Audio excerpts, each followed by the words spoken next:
Esta es la primera vez que en España votan las mujeres en unas elecciones generales.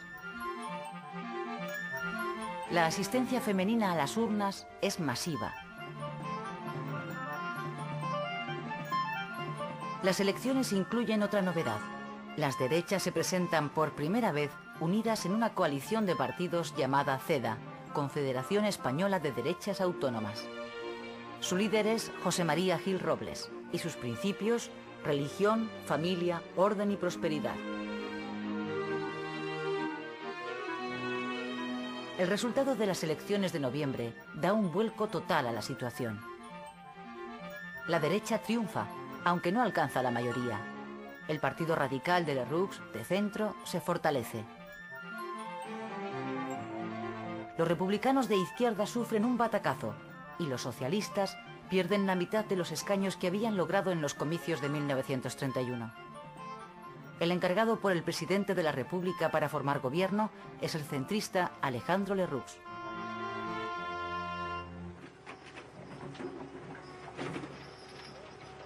El año 1933 se despide con 500.000 de parados. Con este importante aumento del desempleo, España empieza a padecer los efectos de la crisis económica internacional iniciada en el año 1929. El panorama que ofrece Europa, que lleva varios años padeciendo la crisis, es desolador. Países pujantes como Inglaterra o Alemania se han derrumbado económicamente. Como consecuencia del paro y la consiguiente pobreza, se ha producido un claro retroceso del liberalismo en beneficio de partidos tanto de izquierdas como de derechas de signo totalitario y contrarios a los sistemas parlamentarios. En Alemania, la democracia ha sido aniquilada. Tras haber ganado las elecciones, el nazi Adolf Hitler se ha hecho con el poder absoluto y ha impuesto un Estado totalitario. En Italia, el fascismo de Mussolini se ha visto radicalmente reforzado por el auge del nazismo en Alemania. Cuando España encuentre una empresa en España, José Antonio Primo de Rivera, hijo del dictador, acaba de fundar en octubre de 1933 un partido de corte fascista, Falange Española. El movimiento que nous sommes en train d'initier en Espagne n'est pas une copie d'aucun mouvement étranger. Il a appris du fascisme italien ce que le fascisme a d'unité, d'autorité et de substitution des luttes des classes par une idée de coopération. El gobierno centrista de Alejandro Lerroux, que gobierna con el apoyo parlamentario de la CEDA, imprime un giro más conservador a la República y revisa gran parte de las reformas de los gobiernos de Azaña.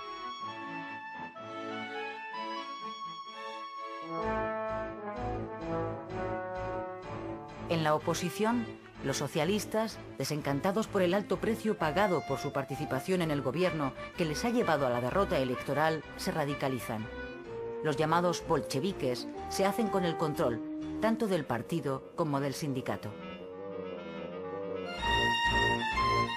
Encabezados por Largo Caballero, comienzan a preparar poco después de las elecciones una huelga general revolucionaria como paso previo para implantar en España un Estado socialista.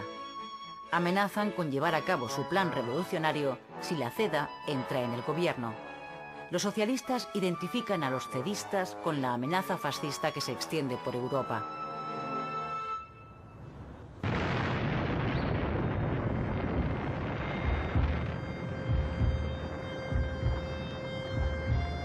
Asturias, 5 de octubre de 1934. La insurrección obrera que los socialistas han estado preparando se pone en marcha en la cuenca minera. La víspera, el jefe de gobierno había anunciado la entrada en el gabinete de 3 ministros de la CEDA.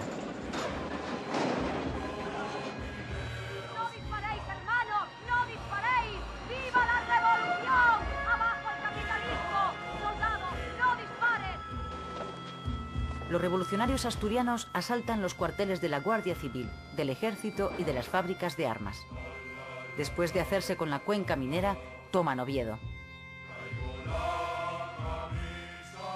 Asturias es el único lugar donde las izquierdas, incluidos los anarquistas y los comunistas, se han unido para una sublevación que allí de momento ha triunfado. ¿Ya?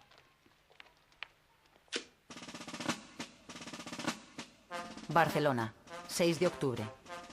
Lluís Companys, nuevo presidente de la Generalitat, rompe con el gobierno central y proclama el Estado catalán dentro de la República Federal Española.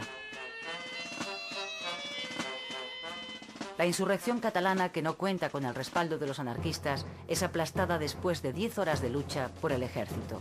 Se producen 46 muertos. El gobierno republicano suspende temporalmente el estatuto y encarcela a su presidente.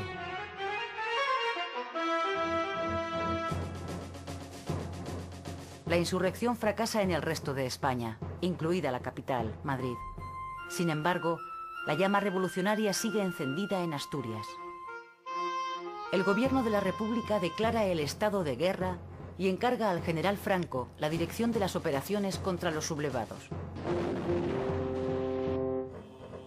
Los enfrentamientos duran casi 2 semanas y son de una extrema brutalidad. Alcanzan la dimensión de una guerra civil. El ejército acaba por sofocar la Revolución de Octubre, que deja tras de sí un balance trágico. 1000 muertos y más de 2000 heridos entre los sublevados. 300 muertos y 800 heridos entre las fuerzas del orden.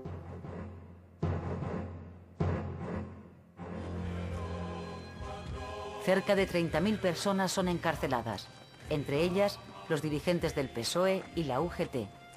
La represión que sigue a la derrota de los revolucionarios encona aún más los ánimos. La Revolución de Asturias es el preludio de la Guerra Civil Española.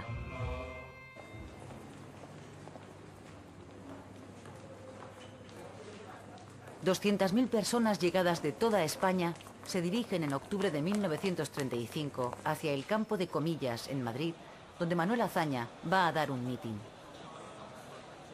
Ha pasado un año desde la Revolución de Octubre y los partidos de izquierda comienzan a recuperarse. Azaña pide el entendimiento entre ellos para rescatar la República de manos de la derecha. Su propuesta acabará cuajando en el Frente Popular, una coalición de partidos que incluye desde la izquierda republicana hasta los comunistas, pasando por los socialistas. El gobierno de coalición de centro-derecha cae y se convocan elecciones